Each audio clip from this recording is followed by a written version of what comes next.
Here's a document that we use to develop an export plan. It's a template. Obviously, you modify it to fit your particular needs, but it gives you an idea of what type of information is required. You see here we have an index to help people find what they need, and now we have comments here on the side. So start out with the executive summary. This is short but sweet. We've limited it to 250 words. Otherwise, it can go on forever and lose its value. You need to have the information, the contact information on the company. A lot of this information you can capture on the forms survey that we talk about elsewhere. But this allows you to put this into a document. It's also critical, in my opinion, to have the exporter or the company that you're working with sign a document that indicates what information they will provide you.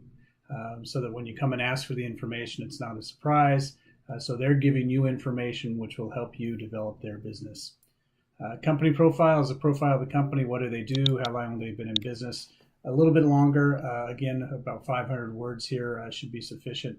What export activities have they had in the past? What stage of export readiness are they? Are they ready to export? Next we have here is current export activity. Percentage. Is export 10% of their sales or 90% of the sales? How does it range in between there? Here we have questions about their current export products and markets. Who are they selling to? What products within their mix are they selling?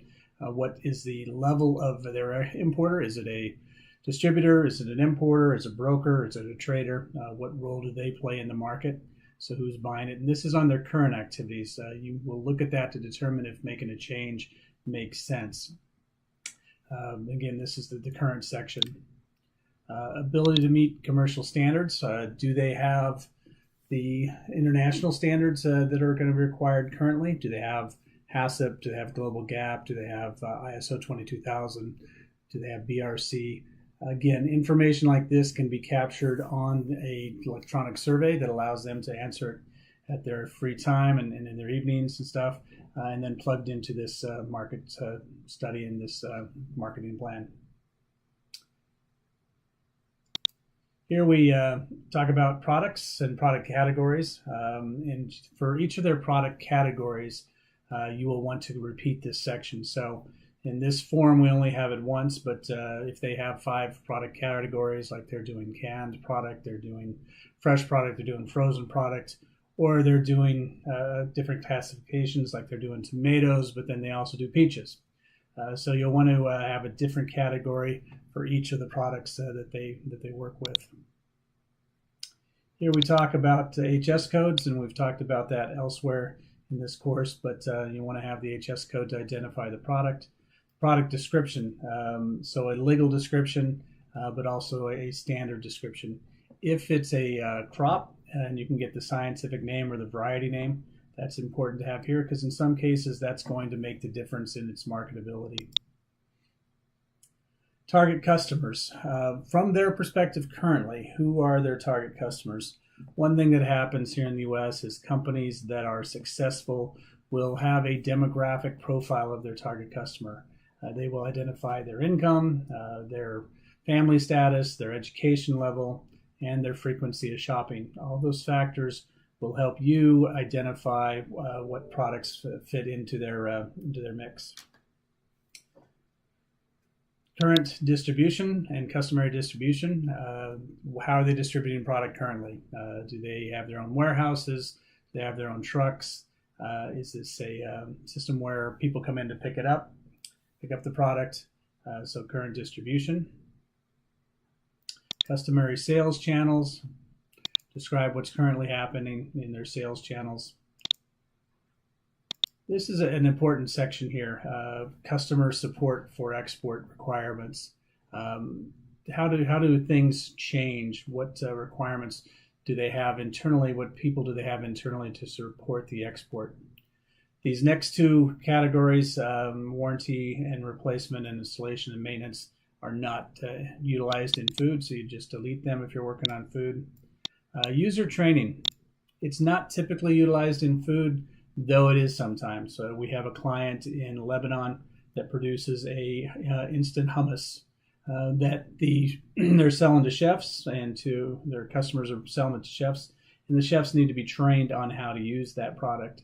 So if it's a new product or a new variation of a product, you'll need to address customer training, and whether that is you doing the training or whether it is somebody else, your customer, or somebody within their network. Again, here it's parts, spare parts, and replacement parts.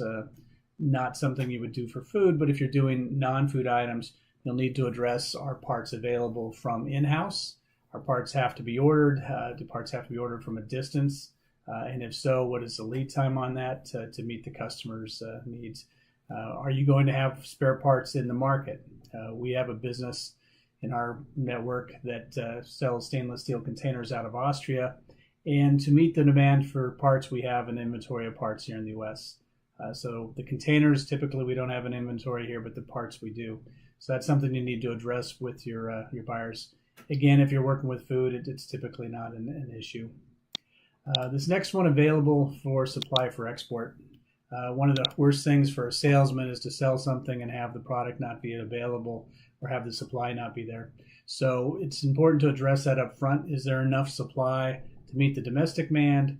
And if so, is there enough additional product to meet the export demand? And how do those products differ? For example, here in the United States, Washington apples. In the U.S., we consume a small to medium-sized apple that we consider to have the most flavor. Going into the Taiwanese market and the Chinese market, they like a very big apple. They're giving that apple as a gift, and the bigger the apple, the more love that's associated with that gift. So it works out real well because the domestic market takes small apples, the international market takes bigger apples. That's a nice fit. It's not always that nice, but we do find times where the difference in demands can easily be sorted in the pack house, or the difference in quality can be sorted to meet the market demand. So what product is available and what are the specifications of that product? Export budget. I like to do a 3 to 5 year budget, just because I hate to see situations where everybody gets excited. We start to build something, and year 2 and year 3, there's no plan and there's no budget available. It does take time to develop the international markets. It's not something you open the doors today and start exporting tomorrow. It takes some time to get the customers and get the quality and get the specifications in place. So this is where you would discuss with the company what their budget is for export over the next 3 years. Are they willing to commit? And if so, what level? This is more just information, export organizational structure. It helps you make sure you're reaching out to the right people, who's responsible, and how does that chain of commands work. Also, same thing with the export sales. Who's in charge of the sales? Is that going to be a different person in the future than it is now, etc.? Export functions currently performed. And in the organization, is there somebody that's involved with market research, analysis, and planning? Who are they and what information they've had? Sit down and discuss with them. Try and figure out what information they've got that can be applied. That can also work if they're only doing the market research on the domestic market. Find out what their thought process is there and see if it applies to the exports. Export marketing and promotion is something you're going to be involved in. Who's going to be responsible for it, etc. Order taking and processing, is that handled differently? How is it handled? How do they track an order and track the bill of lading and track the payment? Is it done with a computer system or is it done manually? If it's done manually, I encourage the use of a project planning program or even an Outlook program or something else where you can put ticklers in to remind you that you need to send the bill of lading or that you should be getting paid for product. So keep track of that. Export finance and insurance. It's something that's important for a growing business to ensure their export receivables if possible, and if so, who's going to handle that? And then the last stage for where we're at right now is shipping and delivery. Who handles logistics? Is the logistics department capable of handling the shipments? Can you load the containers? Are you going to load them by hand or are they going to be pallet loaded? The one thing to address as you get specifically into the product is how many cases of the product fit into a container.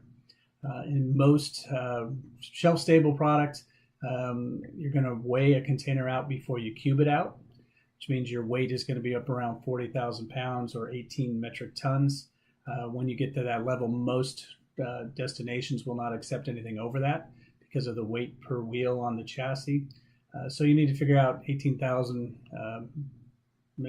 or 18 metric tons or 18,000 kilos and figure out, does that work? Basically, a 20-foot container has 1,000 cubic feet and can go, like I say, up to 18 metric tons.